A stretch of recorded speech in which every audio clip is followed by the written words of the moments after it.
I'm going to do the best job I can to efficiently tell you how to hit your goals when it comes to running your painting business. And when I say goals, I'm specifically talking about the amount of money that you want to make. So the first thing is you need to know 4 numbers. These are extremely important numbers that you should always know. And that is your net profit margin, your average job size, your sales rate, and your lead to estimate conversion rate. Now, if you don't know these numbers, no big deal at all. All you need to do is just figure out what they are. If you just got started with a painting business, again, no worries. I'm going to give you great numbers to use to plan for that first year you're in business. And if you've been running your business for over a year and you know these numbers, excellent job. If you do need to figure them out and it takes some time, I would highly recommend putting some kind of system in place to where you can look at those numbers anytime you want, because they are subject to change. The reason why I think every painting company should know those numbers, it will empower you, it'll tell you what you need to do to hit your goals, it'll also show you changes you need to make in your business in order to hit your goals. So if you're just getting started out and you don't know what net profit is, go ahead and just look that up. Just make sure you're taking into account net profit, not gross. And if you're wondering what number you should use, there's a couple different ways that you might be interested in running your business. Now, if you're gonna be the one-man show where you're gonna do all the painting and all the sales yourself, I think you can easily make 75% profit. But we're gonna plan for 70% because there's unforeseeable stuff that may happen. And I'm sure you've heard that expression, plan for the worst, expect the best. And I don't think anyone's ever gonna be really upset if they end up exceeding their goals.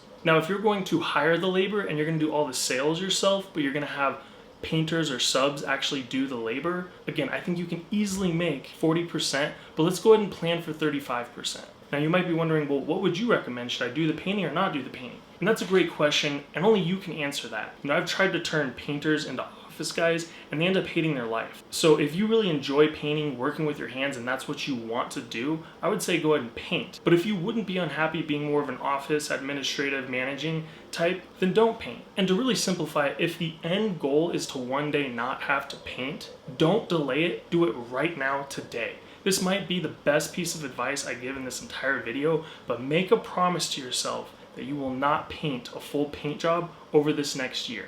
I understand something might happen, you might have to do a touch-up, but you're not going to schedule yourself to go do a job no matter what. And believe me, I know from experience that can be an extremely difficult promise to keep. All right, so average job size, again, if you're new, we're going to take 3,500 as your average job size. Now this one really is subject to change based on location.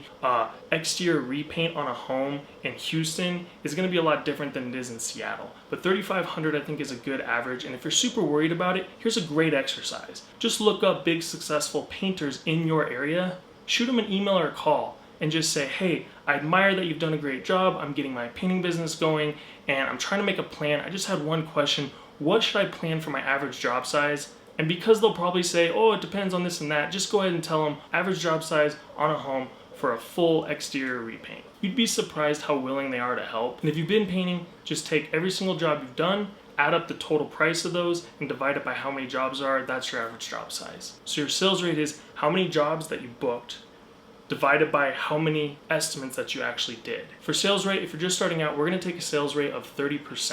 Now you do wanna increase this over time, but that's a good starting point. All right, so for lead conversion rate, what that is the total amount of estimates that you actually do divided by the total amount of leads that you actually get. And if you're new, we're gonna use 50%. Now, if you're like me at the beginning, you're like, 50%? Are you crazy? It should be more like 90 to 100%. If somebody asks me for an estimate, I'm gonna give them one. But there's a lot of things that can happen. For instance, somebody calls you, I want an estimate. Great, what's your address? Oh, that's like 4 hours away. I don't actually go that far. That's outside my service area. Maybe you get super busy and it's an interior, someone's moving out, they need it next week. And it's like, I'm booked next week. Stuff like that. And that's why it's really important to count every single lead. Because you get that phone call, oh yeah, you live over in that town? No, I don't actually go out there. All right, see you later, bye. And then you never actually count that lead. And if you're not counting every single lead, it's hard to project things because there's a gray area of you're counting this, but you're not counting that. But to eliminate all that and just make it simple, just count every single lead. All right, so just to recap, if you're new to this and your plan is to not have to paint, you're gonna use a 35% profit margin, you're gonna use a $3,500 average job size, 30% sales rate, and 50% lead conversion rate. Now you say, I wanna make a goal of, I wanna make $100,000. Because we know those numbers, it's easy. All you have to do is figure out how to get 11 leads a week. And if you live somewhere like I do in Colorado where it's really seasonal, so you can't paint exteriors during the winter, you need to get 16 leads a week. How do I know that? Let me show you. This equation right here is how I know how many leads you have to get per week. So number of weeks can change. Are you going to work Christmas? Are you going to work Thanksgiving? There's 52 weeks in a year, so maybe you only use 50. Maybe you want to know how much you're going to make over the next 6 months, so you'd use 26. And again, like I said, maybe it's seasonal to where you can only use 35 weeks or something like that. Now the equation might look big and complicated, but it's really not. You're just dividing a bunch of stuff. Let me show you exactly how it works. So your 12-month income goal is $100,000, and the net profit margin that we're going to use is 35%. You can see over here, now it knows how much revenue we need to do. And all you need to do to figure that out is just take how much you want to make and divide it by your net profit margin. When you divide by a percent, you move the decimal place over 2, so you divide by 0.35. And that tells you how much revenue you need to do. So our average job size we said was 3,500. And now we know 82 jobs is how many jobs we need. And the way you figure that out is you take the amount of revenue you need to do divided by your average job size, tells you how many jobs you need. All right, we set our sales rate, closing rate, booking rate, whatever you want to call it. 30% of the estimates you do turn into jobs. When you put that in, now you can see for the next 12 months, you have to do 272 estimates in order to hit your goal.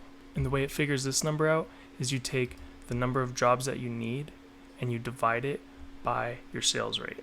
All right, so your lead conversion rate, we said was going to be 50%. For every 10 leads you get, that turns into 5 estimates. So now we know we have to get 544 leads in order to hit our goal. And the way it figures that out is it takes the amount of estimates we need to do and it divides it by the lead conversion rate. All right, so number of work weeks. If it's a full year, you're going to work Christmas, Thanksgiving, you're not going to take any vacation time. You could put 52 in there because there's 52 weeks in a year. Maybe you remember you got a couple things. You're basically going to have 49 weeks to work this year. Like I said, in Colorado, it's pretty seasonal. Our work gets drastically cut during the winter because we can't do exterior. I like to plan 35 to 40 weeks. We'll just say 35. Always better to plan for the worst.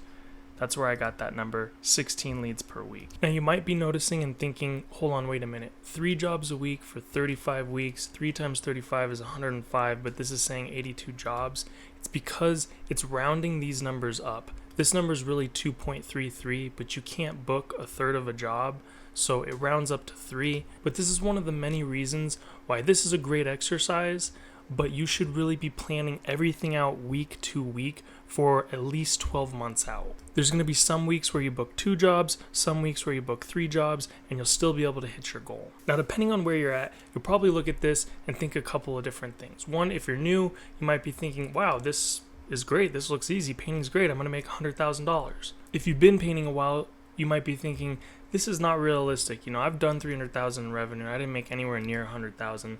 This profit margin or one of these numbers is just unrealistic and it doesn't really work that way. Or maybe you're thinking, oh, I don't need to do $300,000, $100,000. I did that off $150,000. That's way too much work. Why would I get all those leads and whatnot? All of these reasons highlight why you shouldn't just stop here. This is great if you've done this, but if you really want to hit your goals, you need to have a thorough, concrete, detailed down to the week financial and business plan. And I know that may sound daunting and scary and like a lot of work and almost impossible even, but in this next video I'm going to show you how it's actually pretty easy, and it's going to not only empower you but enable you to make a plan to get from A to B, wherever you want to go. So if a card popped up on your video, you can click that to go to that video or go down to the description to see that. If you'd like this exact spreadsheet right here to help you plan for your painting business, I give it away for free. All that I ask is that you like and subscribe to my YouTube channel. I also sell it on my website for $5.